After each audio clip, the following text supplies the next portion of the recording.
Bonjour, maître Mardochène Sélé. Bonjour Claudie Mokoko.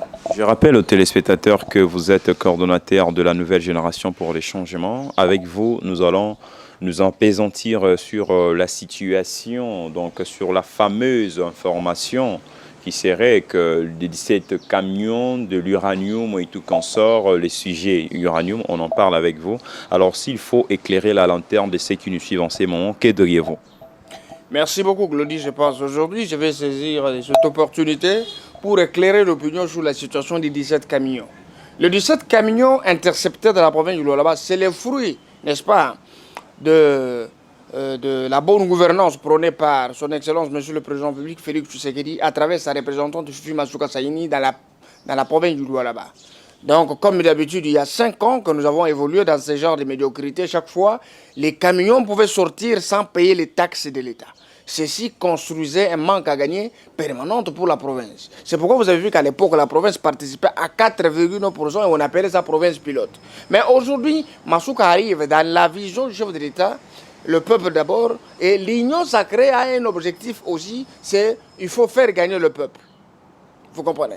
Madame arrive, elle dit, pour aboutir à tout ce que nous avons comme projet, toutes les promesses que nous avons faites à notre peuple en 2018, nous devons maximiser les recettes. Parce que c'est en fonction des recettes que nous pouvons financer plusieurs ouvrages, n'est-ce pas? Et que dans une échéance réduite, on peut présenter des fruits, des actions à impact visible, des réalisations palpables.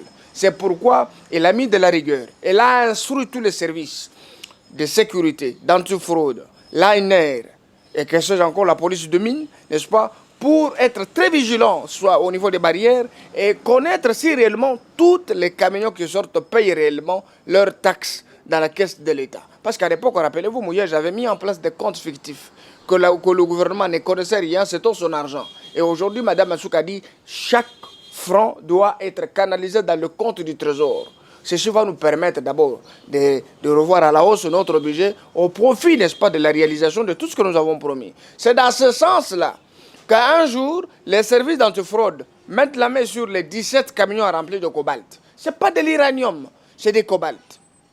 On met la main sur les 17 camions, vous comprenez? Alors, pourquoi? Parce qu'ils ont utilisé les mensonges. La société FIAO, c'est la société à qui appartiennent les 17 camions. La coopérative Comioscope, cette coopérative qui appartient, n'est-ce pas, au directeur du cabinet et neveu du ministre provincial de Mines, Jean-Marie Tizaïnga.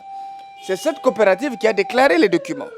Vous comprenez? Et lorsqu'on déclare le document et on arrête les 17 camions, on leur demande, mais vous êtes détenteurs des plaques étrangères. Comment expliquer que vous pouvez prendre les minéraux dans une province, l'amener dans une autre province? D'après vos explications, vous allez à Lubumbashi. Non, nous n'allons pas à Lubumbashi, nous allons en Afrique du Sud. Et comme vous allez en Afrique du Sud, présentez-nous vos preuves de paiement. Il n'y en avait pas. On a calculé la taxe et nous sommes allés à 5 600 000. C'est pourquoi nous avons dit on arrête ces 17 camions. Ils doivent payer les taxes de l'État, après on va les libérer. Ceci va servir de leçon à d'autres sociétés. Ça, c'est la première des choses. Vous comprenez? Donc, l'arrestation des 17 camions, c'est le fruit de la détermination de son Excellence Mme Fifi Masuka Saini, n'est-ce pas, pour, n'est-ce pas, établir la traçabilité dans le paiement des taxes de l'État. Parce que ça fait 6 ans que la plupart des gens fonctionnent dans l'illégalité. Je prends un exemple. La coopérative communale, la coopérative propre au fils biologique du ministre provincial de Mines, Jean-Marie Tizaïnga, a extorqué la province ici. La taxe qui coûte $250, n'est-ce pas? Son père, ministre de Mines, instruit à la CLC, à la division de Mines, de prendre $10 à la place de $250. Oblige à la société, n'est-ce pas, de déclarer 1000 documents par semaine, ce qui fait une somme exorbitante. Pour une semaine, mais multipliée par 6 ans. Et il le fait encore pareil avec Mme Sarah. C'était la même chose. Vous comprenez? Et lorsque vous allez aujourd'hui, vous avez une coopérative comme Mibakat, une fierté pour la province, dans 3 mois, arranger ces $10 millions dans le paiement des taxes. C'est ça ce que nous avons. C'est pourquoi nous avons que le combat de Fifi Masuka, dans le cadre, dans la lutte contre la fraude minière, c'est un combat à soutenir.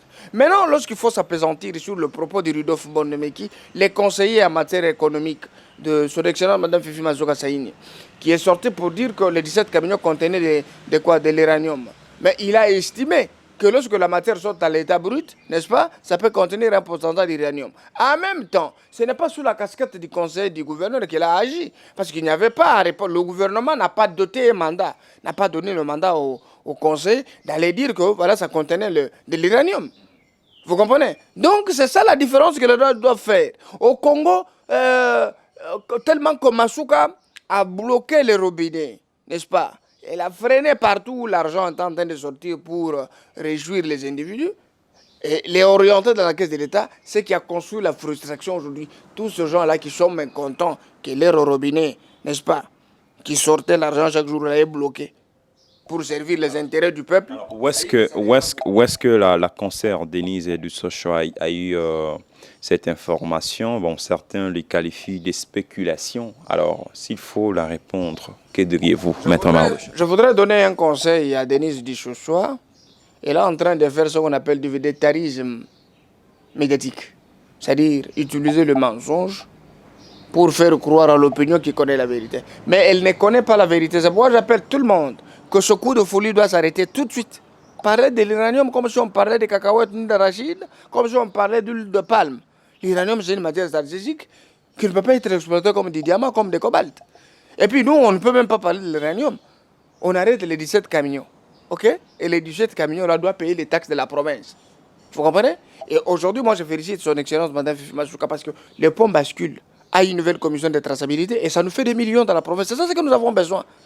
Et aujourd'hui, elle a mis en place une commission composée de l'ANR, l'antifraude, la justice. Là, je parle de l'AG, près le parquet général de Korouzi, le ministère de l'Intérieur qui sont à Kasumbalé. Vous savez, aujourd'hui, on a même mis la main sur les 16 autres camions qui sont dans les mêmes conditions. C'est ça.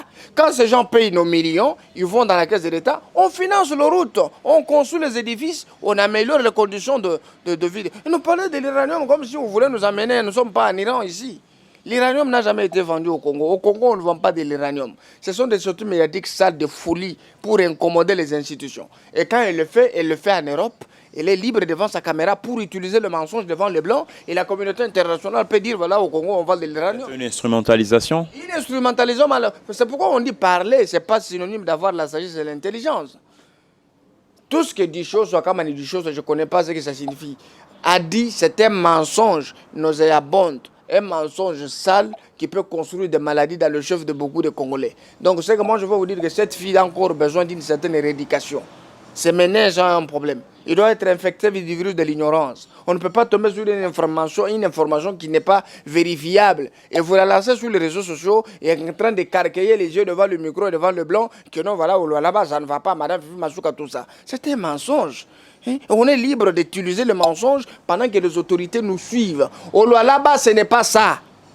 Madame Fifi Masuka prône la bonne gouvernance. Prôner la bonne gouvernance veut dire quoi? C'est freiner, n'est-ce pas, tous les circuits d'évasion fiscale, la consommation à la source. L'argent doit être canalisé dans la caisse de l'État. Le chef de l'État serait fier de cette opération. Pendant que les gens sont très déterminés pour achever les ouvrages, construire les édifices, vous nous amenez un mensonge et cette fille passe là-bas parce que je connais que chaque fois elle est à Talago de Kaboula.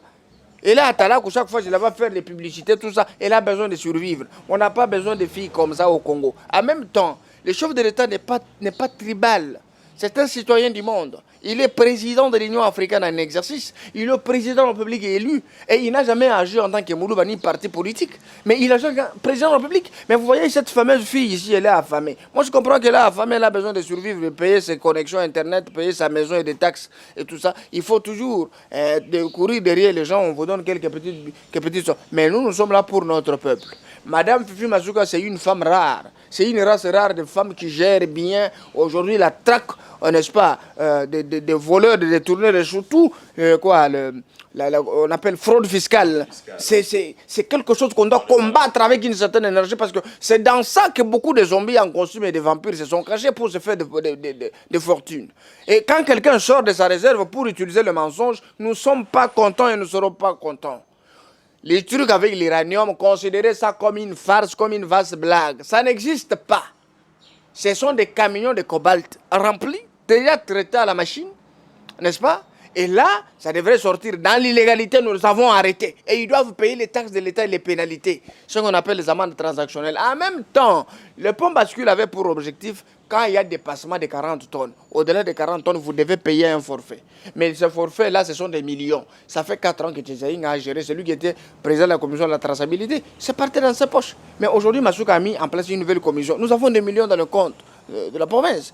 Et quand on traque là-bas, les autres, ils payent leurs taxes. Et nous avons de l'argent dans nos caisses. C'est pourquoi nous avons quitté de 4,9% à 40%. C'est avec l'artisanat minier que Massouka continue à payer les dettes de mouillage qu'il a laissées. 109 millions d'après dans les banques, des travaux laissés en construction, sans payer les préfinancements ici avec le Congo Investissement, sans payer les dettes ici. Il a mené des femmes dans des hôtels, tout ça avec toute sa corporation. On doit payer parce que c'est au nom de la province. Vous comprenez dans quelle calamité Madame Fifi est en train de gérer. En même temps, elle se bat pour sortir dans cette situation n'est-ce pas, assainir les institutions, harmoniser les conditions de vie des agents du gouvernement et des membres du gouvernement. Alors, vous comprenez qu'aujourd'hui, nous sommes victimes, nous, le Lualabé, d'une campagne de diabolisation, n'est-ce pas, pyrosismique, pour décourager la bonne volonté. Mais Massouka demeure imperturbable, n'est-ce pas, et demeure dans la vision du chef de l'État. Je félicite la population pour l'accompagnement. Et aujourd'hui, c'est de grands travaux et les inaugurations des ouvrages. Cette histoire de l'uranium, c'est faux et archi-faux. Merci, Maître Mardo Chentele. Merci beaucoup. C'est bon.